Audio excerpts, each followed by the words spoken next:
barachuu sidhoogin heeru kuno heerumni mishaan bootaa hundatto lanii sadaa jedhanii ofirraa takkaa kuno miyattiin takka hiriyyaan ta'e kuno baguma heerume jettee gammaddee akkana baguma heerume jettee gammaddee akkana jirti heeru barumsa kiyya malee barumsa kiyya orgaanga'u malee hin heerumu haala tiyya ammuna dhiisa daaddattillee dubbii kana himi daadallee amma lakkoosaa namarraa fudhadhee anuu hin tiimi kana dhiisa daadaan isiinsan muqaraa daadaan heerumtu jedhaara barumsi homaayyuu keessa hin jiru heerum mucatti namni heerume ka heeruminu kun ijoolleen baay'ee gariin baay'ee osoo heerumin jirtu gaabbiteerti heerum ani amma ani barachuma na uyya na dhiisa ani amma kutaa 12 gayeeti amma waggaa akkati sanaafi waan riskiina jirtu na dhoggina cufina dhiisa heerum muyatti kuno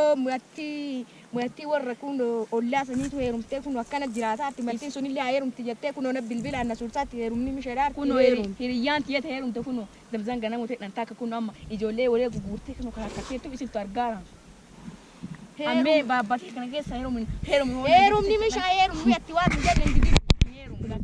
guyyaa urmii hiyelengene guyyaa duwwaa urmii bakka sigaa waggaa kanaan booda isa urmii ajaar waggaa 30 bakka heerum isa barumsa kiyya urgeen qabu wayyaa an heerum bakka heerum isin daa kenna amintala kun intala kenna jaaladheera dhiisitati kuno yattiin didaa jirti maal goonaree kuno maal goonaa barumsi yoo guddattee umrii taa'aa mirga ofii haa eeggattu finna ofii waan argattu kana wayyaaf matti asa wayyaaf an beeruma didaan jiru baab urgee barumsa kiyya urgeen ga'ee bakka siigaa nan bakka siiga bakka ati jaalattillee waa ati fedhe barumsa sanii ol si fayyada akkasii miti ani ama be heeruma didube heeruma didaan jiru heeruma didaan jiru be sibira le amma akkatiin bakka waan namni jedhu didde martiin